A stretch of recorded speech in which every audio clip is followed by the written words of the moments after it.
All right, it's Thursday morning, and I'm happy to be back with you. Last Thursday morning, we were wrapping up our um, program in Israel. I went to Israel with an organization called Encounter, which these days it's about 20 years old. These days, it primarily focuses on bringing Israelis from all sectors of Israeli society to talk with fellow Israelis and then to talk and listen to Palestinians from Oh, different parts of Israel and surrounding areas and from different types of viewpoints um, to to make these connections on the principle that our fates and our realities are completely inextricably intertwined, and yet Israelis don't really know Palestinians these days. They are more and more apart.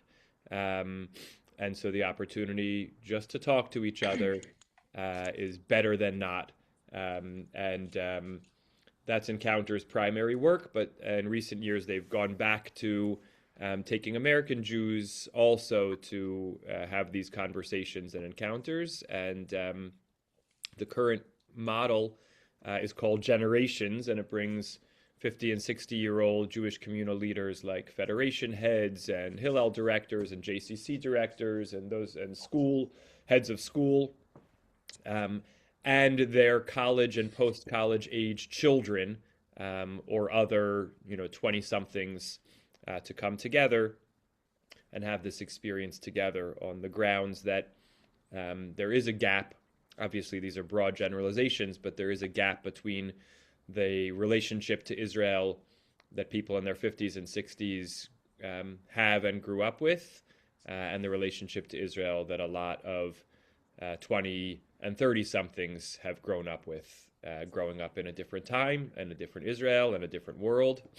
Um, and that experiencing some of these perspectives together can be valuable. And the kind of perspective of this organization Encounter is that the conversation begins by exploring the miracle of the sovereignty of the Jewish people in the land of Israel, in our homeland, and looking at that as a singular experience in history, certainly in the last couple thousand years, um, and um, and then the impact that that has on Jewish and Israeli residents and in Palestinian residents and neighbors of the land of Israel, and understanding both the power and the challenges that sovereignty brings. We had an opportunity to visit the new Knesset Museum, which recently opened and is housed in Beit Frumin, right in the center of Jerusalem, where the Knesset primarily met for its first 15 years or so. Um, really fascinating museum and space, and to have a lot of valuable conversations. So I'm back in a very different place than I was a week ago. Um, uh, Although this crowd is very similar to the crowd that I spent my early mornings with, because we stayed at the Orient Hotel on Emek Rafaim, if you know it. And about 5 minutes from there, in one of the Pinsker buildings, there is a little shul where, in that building, is primarily retirees and older adults. And I went there for shacharit each morning, and it was very, very sweet. Um, so it's good to be back with all of you to get to share just a drop of those experiences and a word from Arnie before we go to Ezekiel chapter 19. Stephen, I have a question. There, there, it's adjacently related to what you were talking about. There were a lot of groups that was started, so-called grassroots groups between Palestinians and Israelis, like the Parent Circle, for one. Um, and they had high hopes to them in terms of bridging gaps between the two peoples. I was wondering, I haven't heard anything about them, certainly since the beginning of the war, and if even earlier. I'm just wondering if you're aware of how those groups are doing, if they're making progress or traction, or if they're just disappearing. Yeah, my sense is not quite either. In the sense, I don't think these initiatives are really scaling, to use a business language. I think they remain small. I think they have, some flow out and some flow in. But I think they mostly continue to exist, meaning, on the one hand, the fact that October 7th and its aftermath didn't tank these organizations and these groups is, in a way, remarkable in its own right from both sides.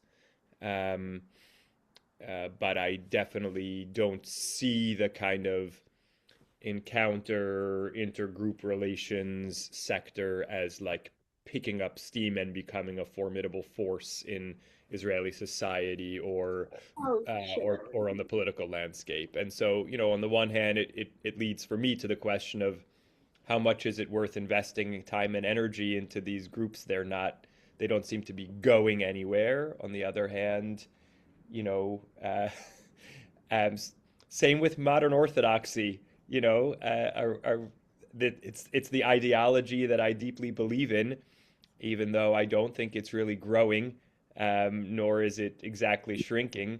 But I think we continue to invest in the causes that we believe in, even if they don't seem to be taking over or taking flight necessarily. So that's my short answer to the question. Thank you. And I think it's important to assess those things, not to be unreasonable. Um, so yeah, yeah, yeah. Um, okay. Uh, Yechezkel awaits us. Ezekiel chapter 19. Let me share my screen. This is a fascinating chapter.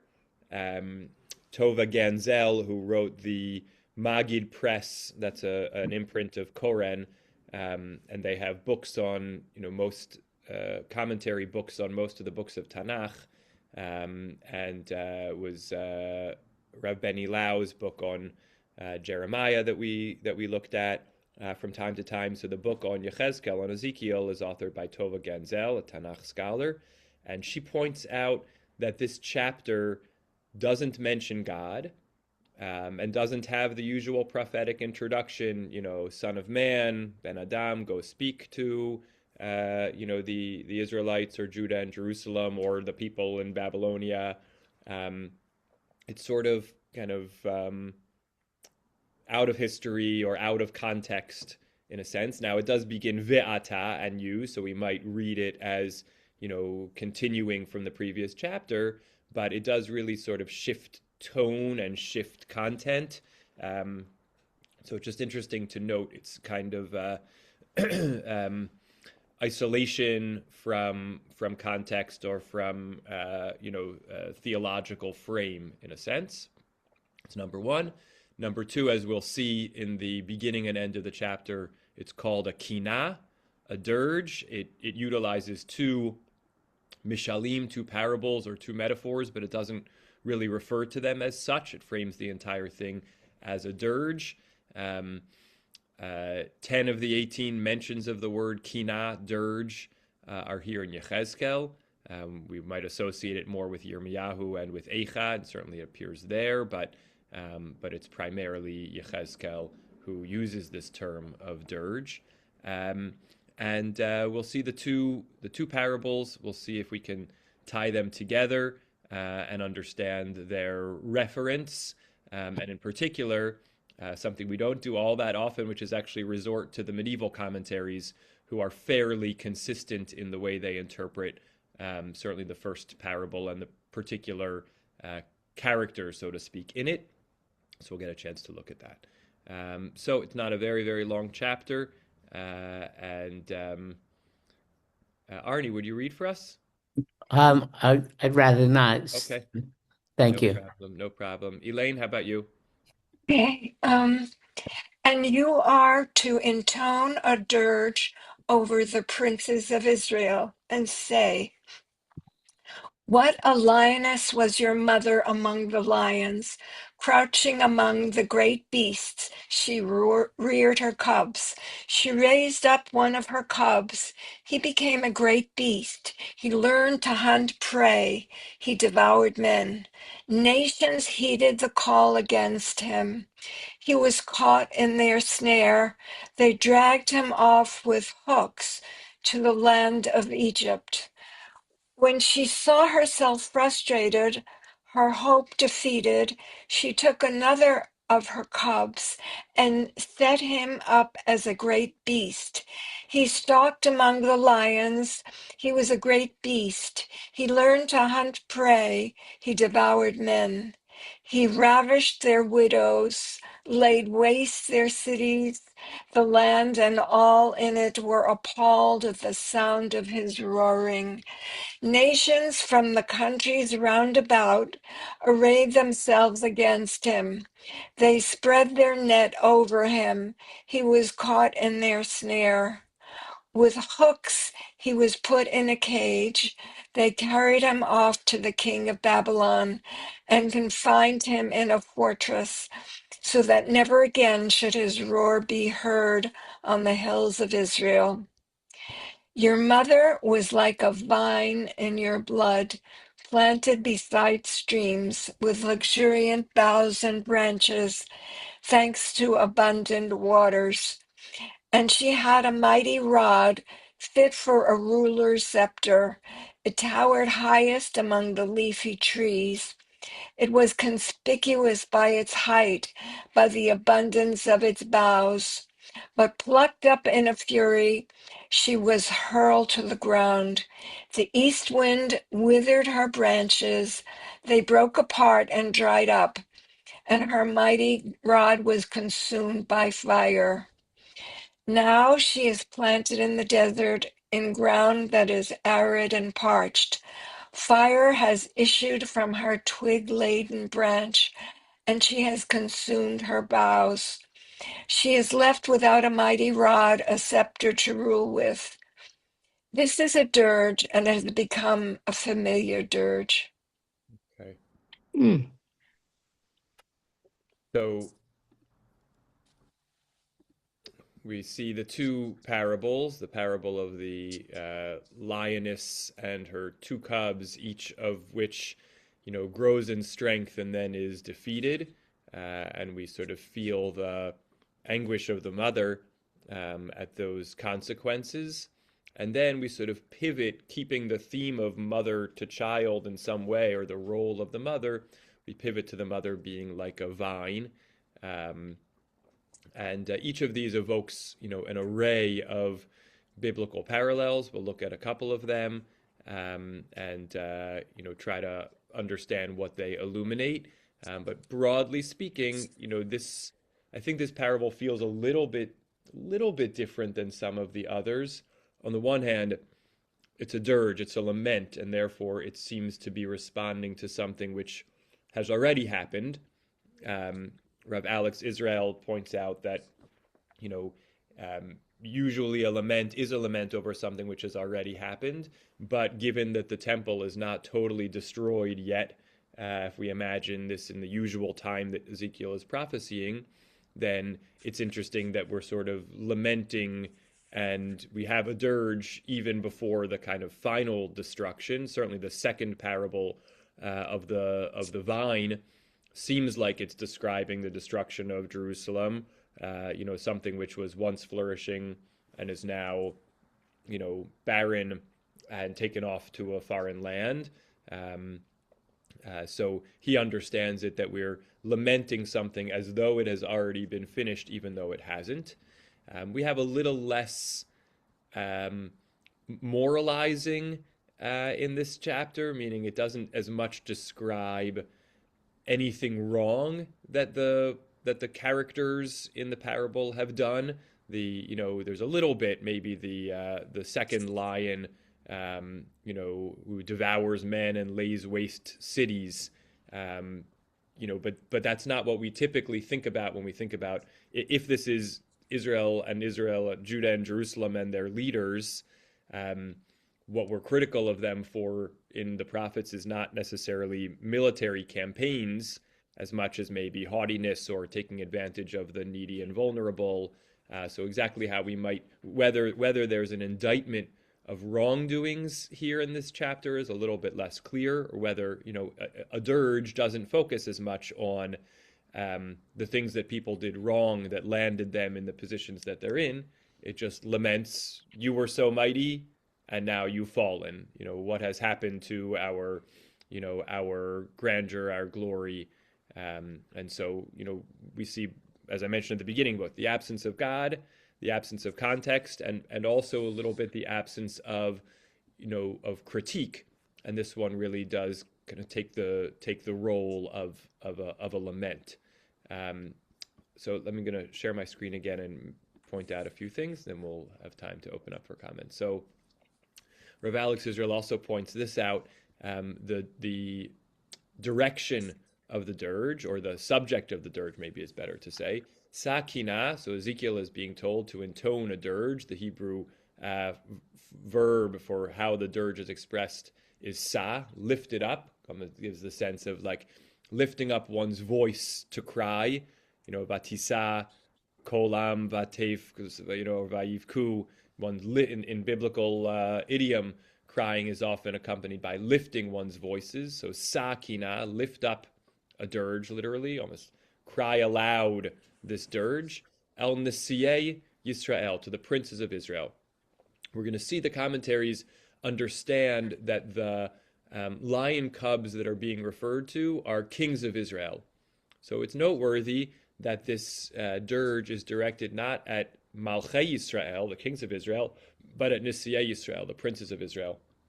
Rav Alex Israel explains that this is reflective of the fact that Yechezkel, as a Kohen, most closely kind of aligns his language with the language of the book of Vayikra, what the sages call Torat Kohanim, Leviticus, which orients itself around the work of the Kohanim, the priests.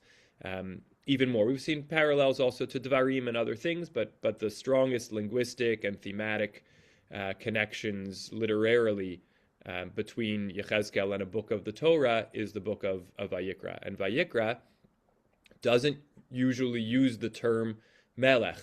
It usually uses the term nasi.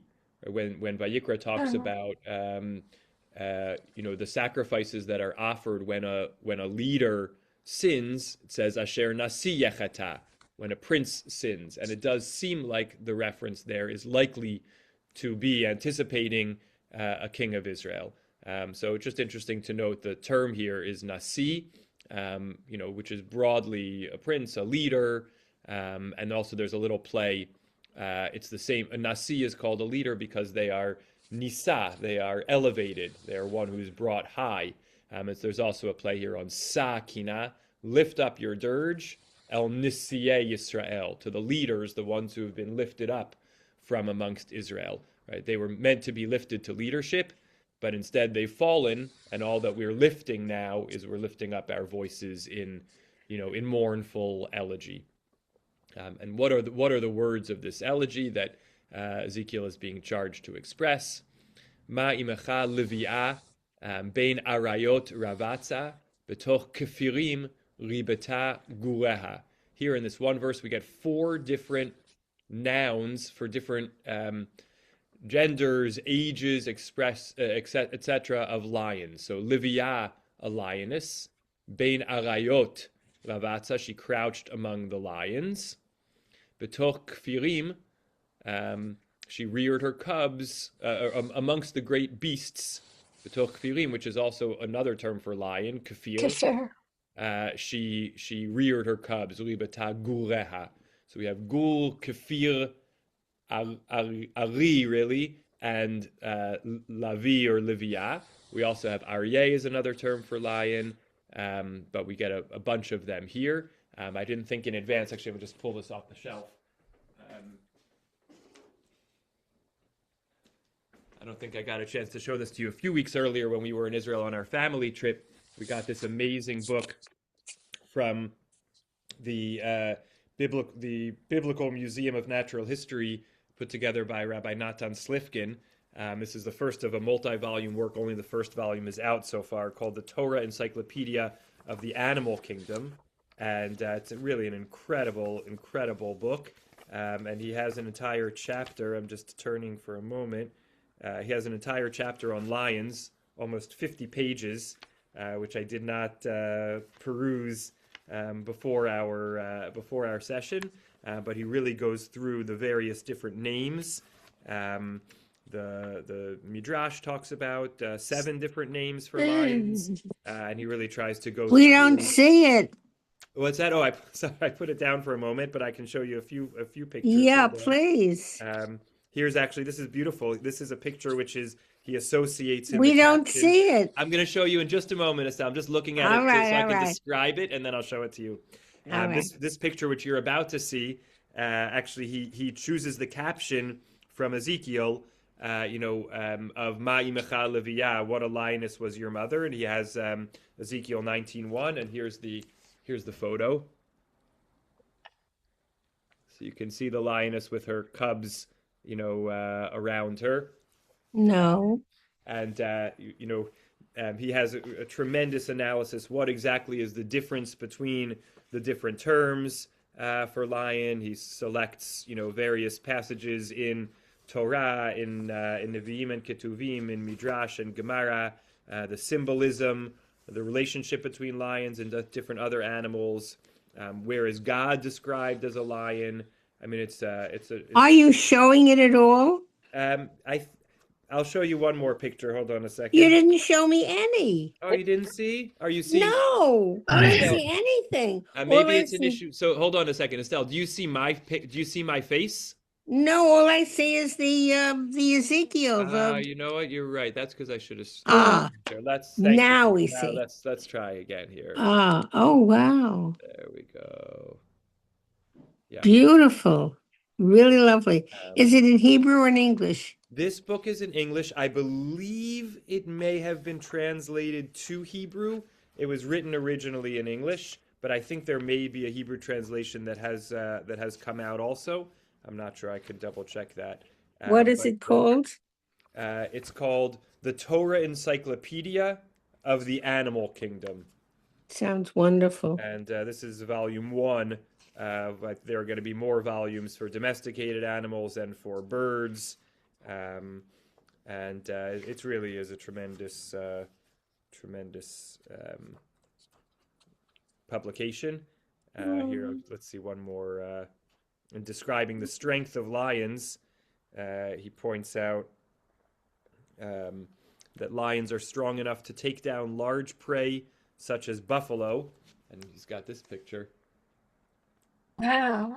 Wow, that's wonderful. The book also includes, I didn't realize this was going to turn into a little bit of a show and tell, but it's kind of amazing. The book includes, the presence of these creatures in more contemporary religious life. So a stained glass window with a lion, a picture of a lion wearing a crown in a 15th century compilation of Jewish texts from Italy, which has a fable about the lion as the king of beasts. So there's, lots and lots of amazing stuff here. One other point that I think is worth mentioning, which is an insight from Rabbi Natan Slifkin that I'd never heard anywhere else. He points out that when let's see where it is. Hold on a second.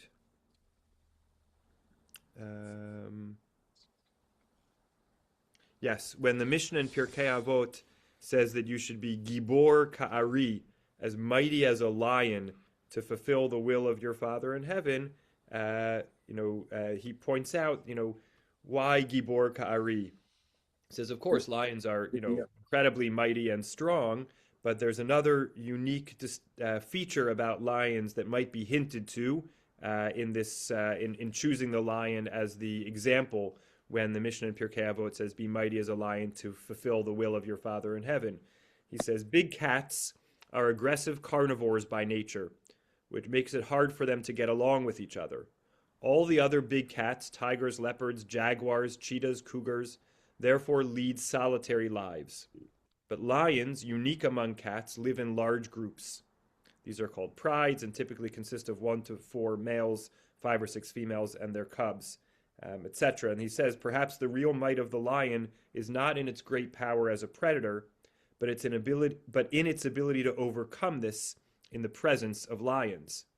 This would of other lions. This would be in accordance with the definition of power given elsewhere in the Mishnah, Ezehu Gibor HaKovesh et Yitzro, who is mighty, one who conquers his evil inclination. So he's suggesting here that, when the Mishnah chooses the lion as the example of mighty as a lion, it's not just because of the lion's, ferocious power, but the lion is also mighty in that it's able to conquer its urges and be in a kind of a social setting with other creatures, and that also takes a certain kind of strength to share space. So that was just a fascinating insight into how knowing something that's unique to the lion could help you interpret a little passage from rabbinic literature. Okay, let's take a pause for questions and comments. We'll come to Carl and then to my parents and then anyone else, and then we'll circle back to the rest of the chapter. Carl, go ahead. Just a small comment. I'm not 100% sure. It's not my field. But I do remember reading once that amongst the lions, it's the female who does most of the hunting also. In which case, the description in Ezekiel is a little off. But, so I don't know. You have the book. Yes. Okay. I have to check that up. That's a good question. He may comment on it. I'm not sure. It's very, very interesting. Yeah. Great. Mom and Dad? I think the word, if I remember correctly, is gureha. Is that where David Ben-Gurion took his name? That's a really interesting question. What is the meaning of Gorion?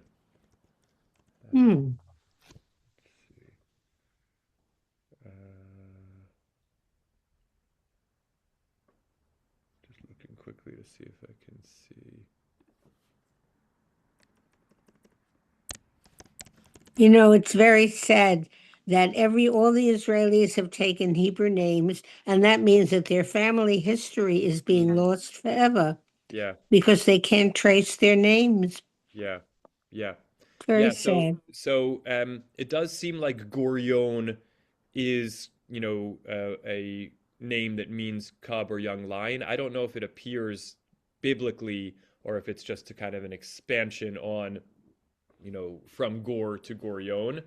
I could check that for a moment, but yes, it's interesting. Although, and there, I think it was not a Hebraicization by way of kind of translation, because if I remember right, I think his name was David Green when he became Ben Gurion. So there, it was about kind of preserving the sound but changing the meaning. Certainly. Let me just check for a second if Gorion appears.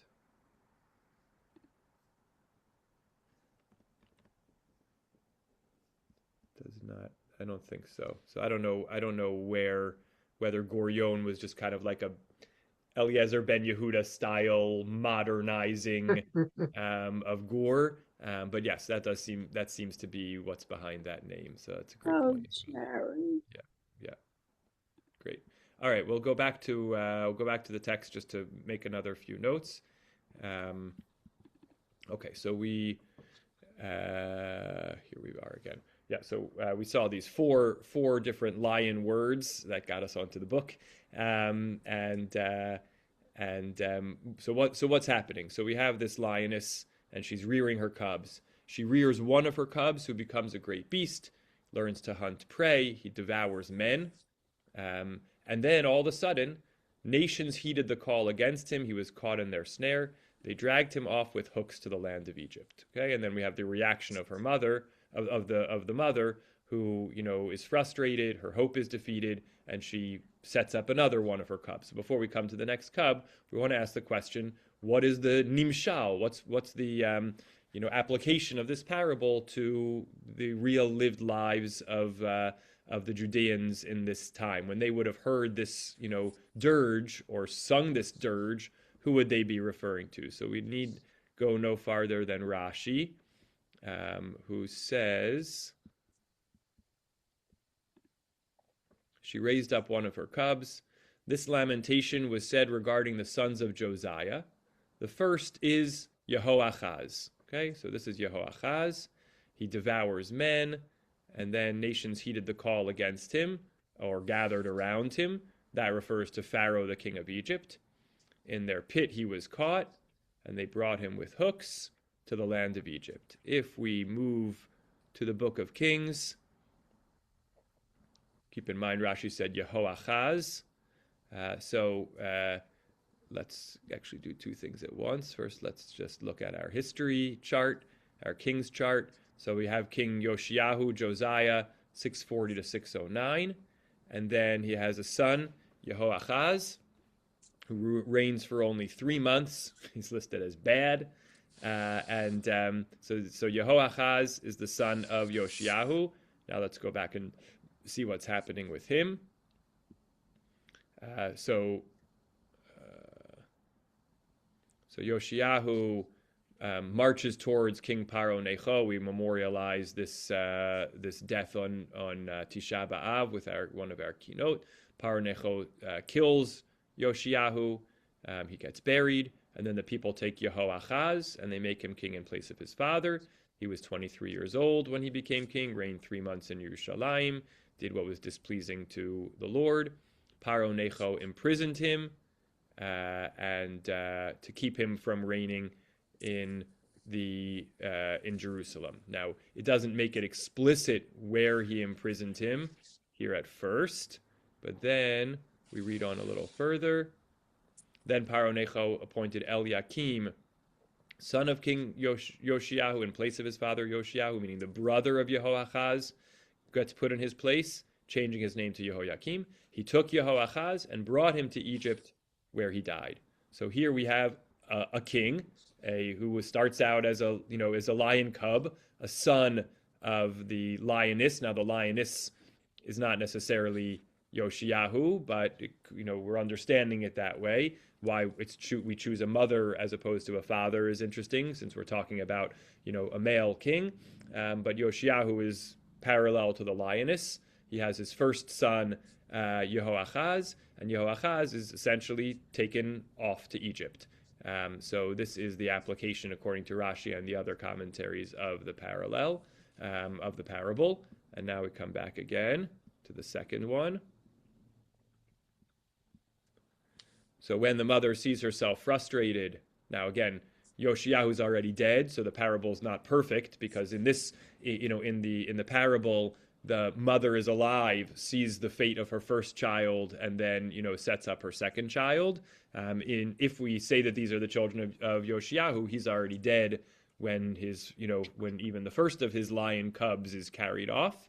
So maybe it's kind of just like the family of the kings of Judah, or maybe it's somehow God as the parent, or maybe I don't know if we know whether their mother was still alive or not, Yoshiyahu's wife. I'm not sure if we know that. But another of her cubs is set up as a great beast, and we see here Rashi says that's Yehoiakim. He stalks among the lions. He was a great beast. He learns to hunt prey and devours men. Again, we have the similar things. Ravishes their widows, lays waste their cities. Again, we don't know if these are meant to parallel, ethical wrongdoings or just sort of great use of power and might. And then nations from the countries around arrayed themselves against him. They spread their net over him. He was caught in their snares. He was put in a cage and carried off to the king of Babylon and confined in a fortress, so that his roar will never be heard again on the hills of Israel. And again, we saw that when it says nations arrayed themselves, Rashi says this is a reference to 2 Kings 24, where it says God incited against him. And again, the him, we saw Rashi told us, was Yehoiakim. And so Rashi says, when it says nations arrayed themselves around him, this is a reference to the verse that God incited bands of Chaldeans, Arameans, Moabites, and the children of Ammon, and the nations gathered against him, against Yehoiakim. So we go back to the book of Kings.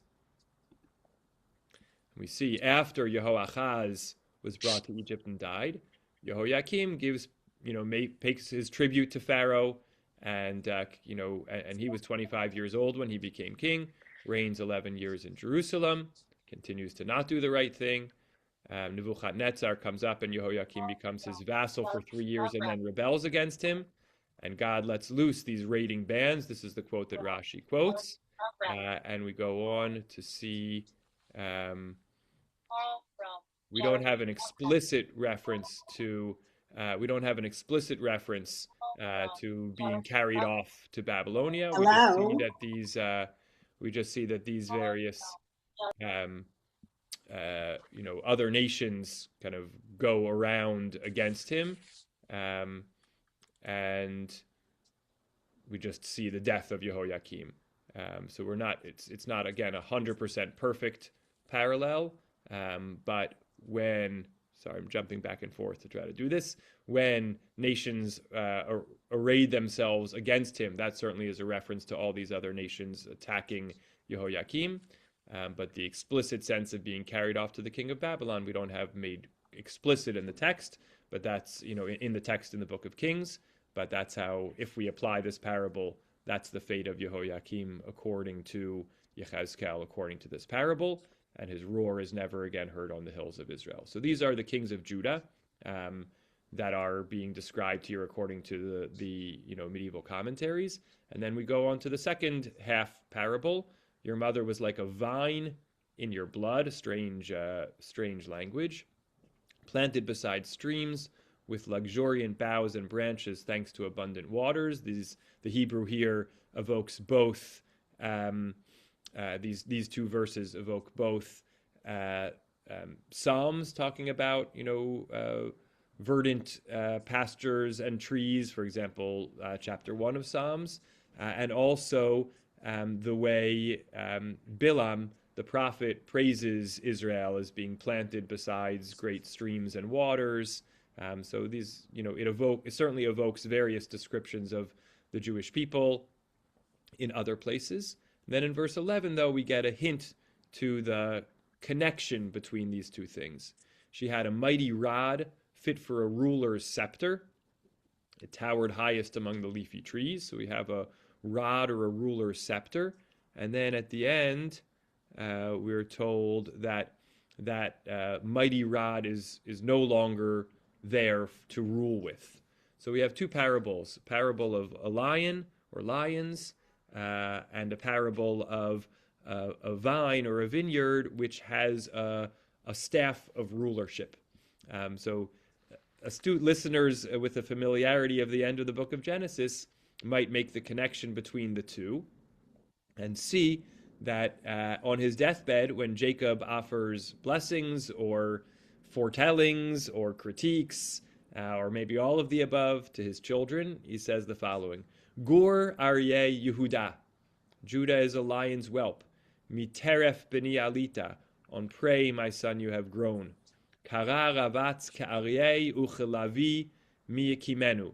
He crouches, lies down like a lion, like the king of beasts, who dare rouse him. Okay, so we've got Gur, Aryeh, Lavi, Ravatz, and Teref, all these terms that relate to Judah as a devouring lion.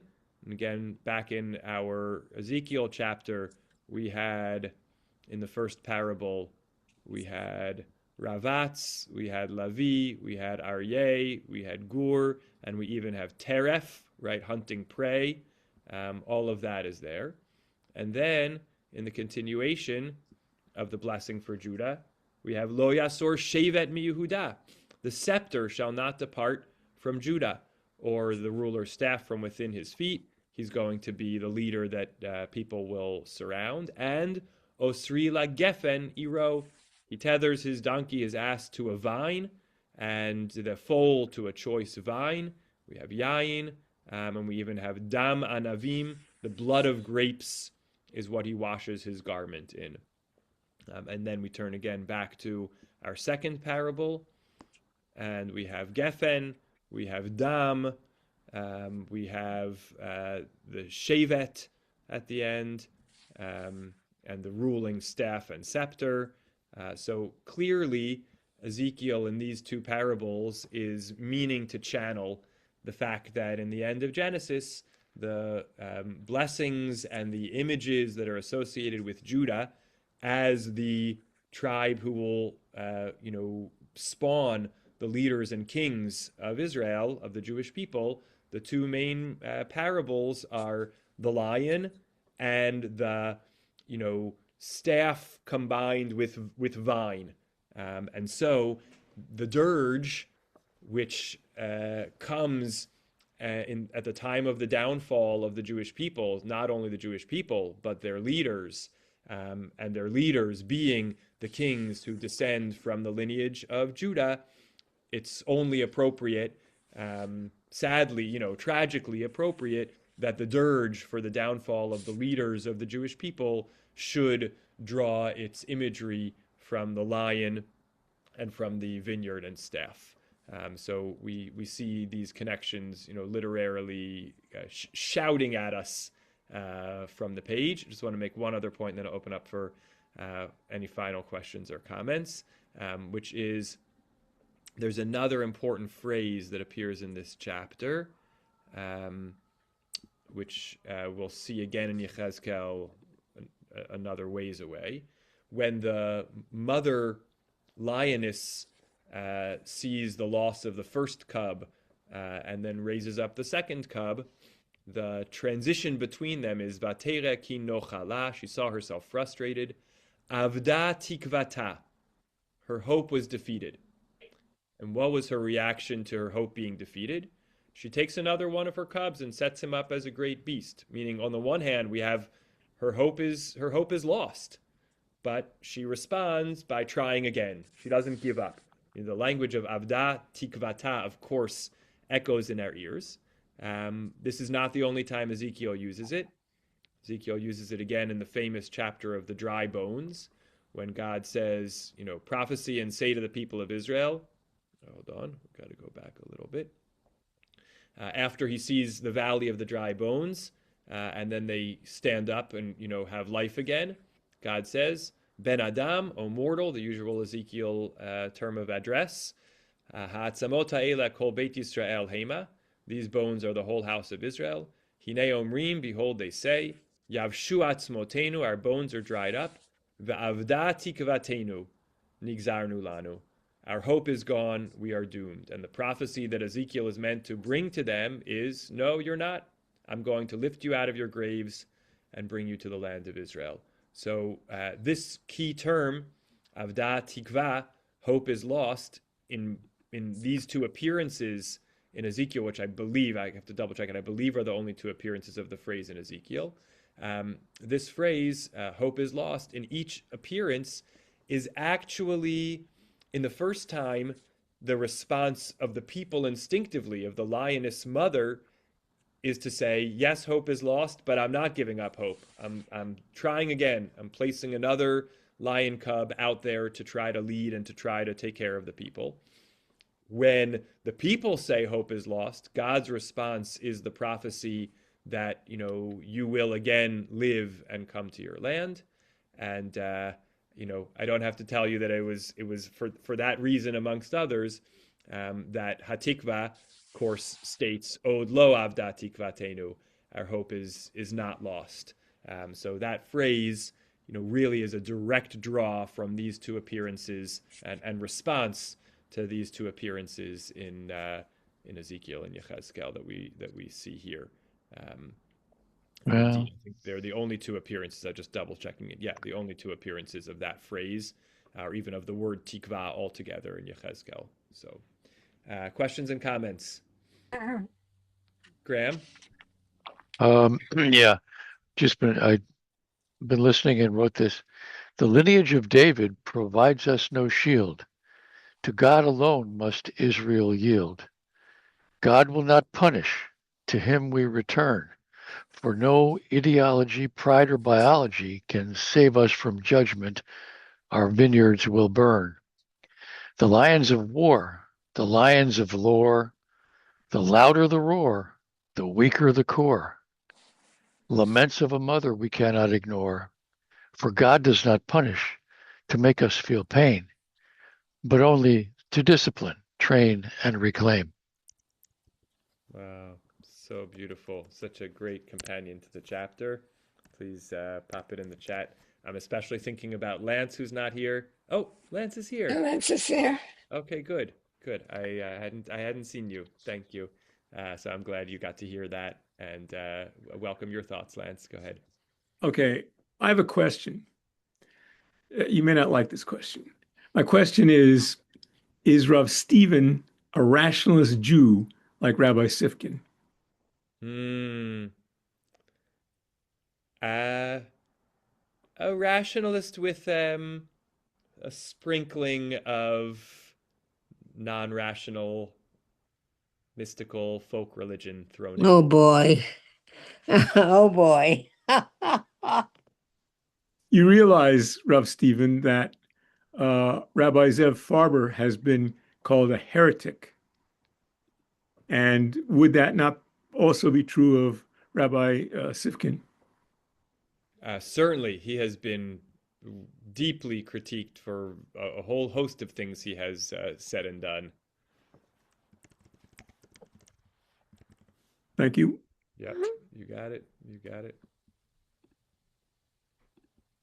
Just looking around the room for any further thoughts. I think it's a chapter which is really rich in its imagery. I think very you can sort of feel its hyperlinks and connections to other places around the Tanach, and the way it ends with the language of kinahi vatihi lakina. This is a dirge, and it has become a dirge is a kind of a strange language. That's why the JPS puts in brackets familiar. It has become a familiar dirge, sort of somehow saying, here it is, and it has taken hold. Of course, we have to ask ourselves, what does it mean? Were people actually walking around saying this, singing this? Were there gatherings in which it was expressed? Or is it more indicating it really came true?